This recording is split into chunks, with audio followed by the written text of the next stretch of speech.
MLA KK Narayanan അന്തരിച്ചു. കണ്ണൂരിലെ സ്വകാര്യ ആശുപത്രിയിലായിരുന്നു അന്ത്യം. CPM മുൻ കണ്ണൂർ ജില്ലാ സെക്രട്ടേറിയറ്റ് അംഗമായിരുന്നു.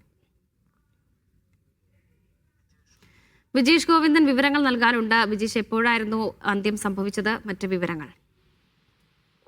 ധർമ്മടം മുൻ MLAയും അതുപോലെ തന്നെ കണ്ണൂർ ജില്ലാ പഞ്ചായത്ത് മുൻ പ്രസിഡന്റുമായിരുന്ന CPM നേതാവ് KK നാരായണൻ 77 വയസ്സായിരുന്നു. അദ്ദേഹം വൈകിട്ട് 5:50 മരണപ്പെടുന്നത്. മുണ്ടലൂർ LP സ്കൂളിൽ നടക്കുന്ന NSS ക്യാമ്പിൽ കുട്ടികളുമായി സംസാരിച്ചുകൊണ്ടിരിക്കെ പെട്ടെന്ന് ദേഹാസ്വാസ്ഥ്യം അനുഭവപ്പെടുകയായിരുന്നു. തുടർന്ന് അദ്ദേഹത്തെ ആദ്യം ചെർലശ്ശേരിയിലുള്ള AKG സ്മാരക ആശുപത്രിയിലും അത് കഴിഞ്ഞ് ചാലയിലുള്ള മിംസ് ഹോസ്പിറ്റലിലും പ്രവേശിപ്പിച്ചു. പക്ഷേ ആശുപത്രിയിൽ എത്തിക്കുന്നതിനിടെ തന്നെ മരണം സംഭവിക്കുകയായിരുന്നു.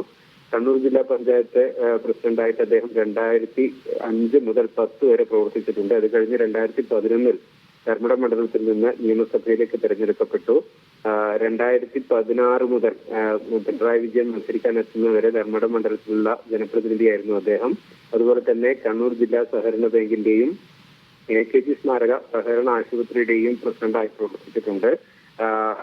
ഇന്നലെ വരെ അദ്ദേഹം, ഇന്നലെയല്ല, ഈ മരിക്കുന്നതിന് തൊട്ട് മുൻപ് വരെ അദ്ദേഹം പൊതുരംഗത്ത് സജീവമായി പ്രവർത്തിച്ചിരുന്നു. ചൊവ്വാഴ്ച രാവിലെ കൂത്തുപറമ്പിൽ നടന്ന കൂത്തുപറമ്പ് സഹകരണ യൂണിയന്റെ സഹകരണ വാരാഘോഷ ചടങ്ങിലടക്കം പങ്കെടുക്കുകയും ചെയ്തിരുന്നു.